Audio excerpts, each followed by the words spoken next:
Hey guys, welcome back. In today's video we're going to be covering TvZ 3cc into 8 racks. Stay tuned.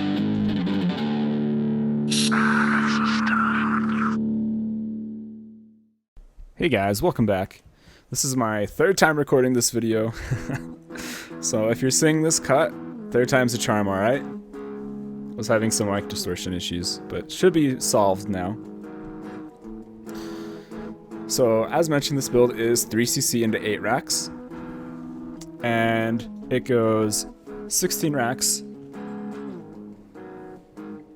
16 gas. And the reason that this particular build is so powerful is because when you combine the fast third command center with 8 racks, it just flows really well. And the reason it does is because you have so many minerals because you're mining from your third really fast. And this is just kind of a mineral intense build anyways. Like you're skipping gases. So this allows you to get your 6th, 7th, and 8th racks really fast. In comparison to like what you would do if you did like a more normal opening that was not a fast 3cc. Anyways, I like to scout with the SCV that builds the barracks. And as soon as they're done, it is Reaper Orbital, followed up with a natural base.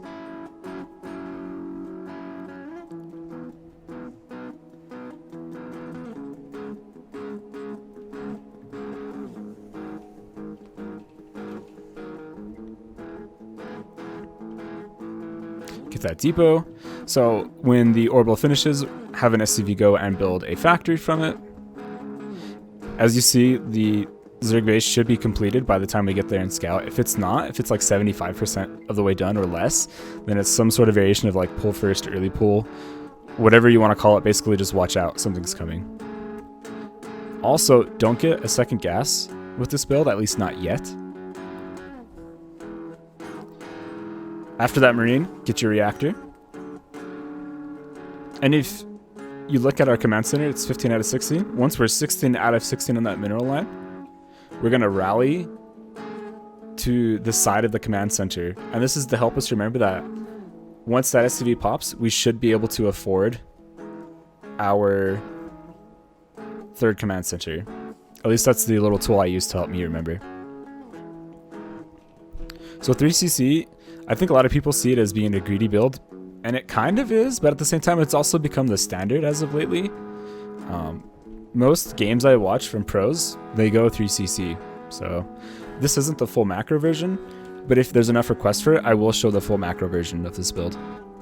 So before you start up your Hellions, start up the starport and get the gas. Then after those two things, you're free to start your Hellions. If you notice though, our Hellions are a bit later. They're about 15 seconds later than they would normally be. Maybe even a few seconds more than that.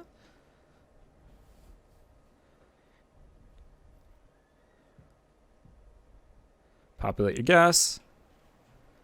Man, the Zerg is so good at scouting this game. Look at that scout. I wish I was this good at scouting. Anyways. Swap add-ons here. So as soon as you can afford it after your Hellions, you'd get a tech lab. This is for the starport, so we can start Banshees. You can do other things with this build. You don't have to go Banshee. You could go for like Viking or Viking Lib instead. But this particular version I'm showing is my favorite of the possible options. You're going to make up to 8 Hellions with this build. And that has a few bonuses, I guess. One, they think you're going mech because they see a lot of Hellions. Or they could think you're going mech. Which, by the way, at 53 supply, get a depot. The other benefit of going 8 Hellion is the fact that you're just able to be really aggressive on and clear creep.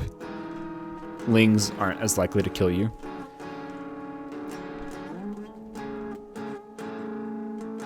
So, make up to 2 Banshees, and I would keep the first Banshee that's about to pop. I'd keep it at home. I don't think there's a reason to like go out with it. Just wait till you have 2. Okay, now that our 8 Hellions are produced, lift up the factory, have it build a reactor, then build 2 barracks. Immediately after, you're going to want to get 2 E-bays. Keep making depots. And then finally get your 3rd and 4th gas. around 5 minutes, you should be close to having full saturation in the natural, so you can go land your third command center.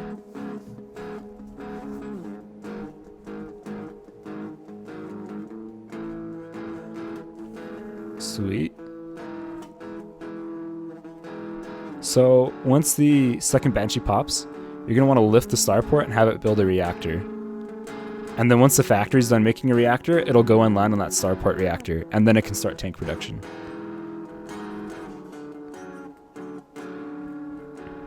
As you can see, 8 Hellion is quite scary, and it's just really good for map vision. So, I like it a lot. Okay, so the 2 SCVs that built the second and third racks, have them also build the fourth and fifth racks. It's just a nice way to link together tasks and make sure you're spending your money on time, getting your production on time. You can get 1 gas at the third base. If you get that gas, go up to 63 SCVs. If you choose to not get the gas, then stop at 60.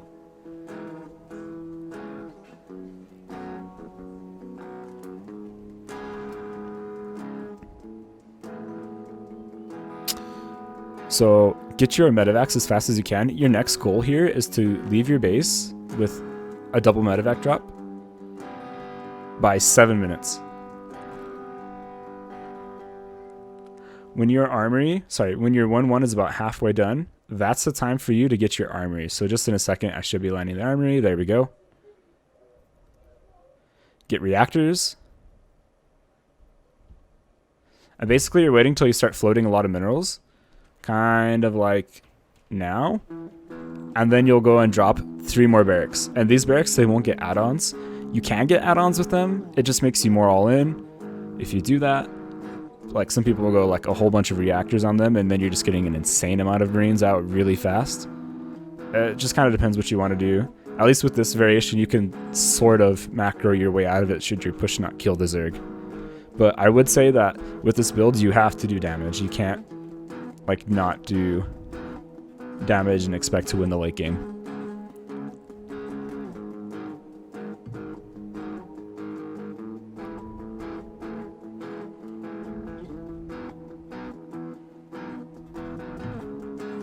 Get that 2-2.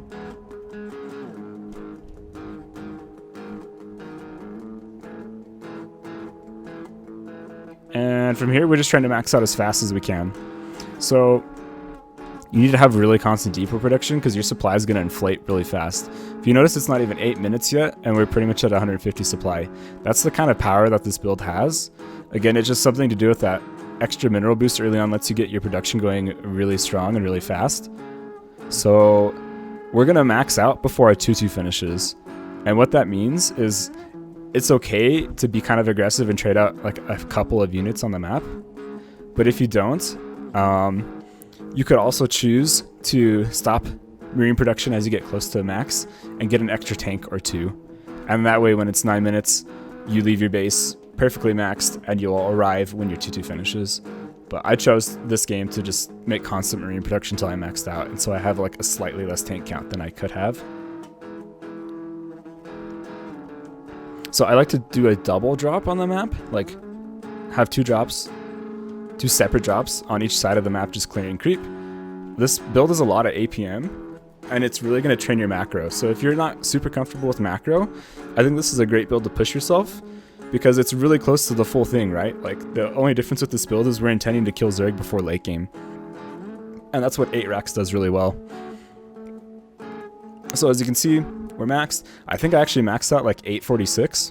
It's like an incredibly fast time to max out, but it's all due to the fact that 3cc just gives you such a boost. And that's kind of why I think it's become so meta. So wait right until the moment your 2-2 finishes. Basically push the side that has the least amount of creep, pre-split, and just take it not too slow, but like don't make any rash decisions, I guess. Also set your color to teal, because teal gives you a +5 bonus in intelligence, so be sure to do that. But yeah, I mean, go in there, feel free to stim the win. And that's pretty much the build. If you guys have any comments or questions, let me know. With this build, you can choose to do a transition where you get a 4th command center, a 2nd factory, maybe 2 more barracks if you want to do like just a pure biomine late game style. At least that's what I'm showing in this replay. It's also the late game style that I'm most comfortable with. I'm not really comfortable with Ghost Lib. Just a personal thing, I guess. So yeah, again, that's pretty much the build. I hope you guys have success with it. I know that I've seen a lot of success with it. And if you have any questions, let me know if there's a particular build you guys would like to see in the channel. Also, just let me know in the chat. And I think I'm also going to start linking my Discord, so you can ask questions there. And that's the build. I'll see you guys next time. Bye-bye.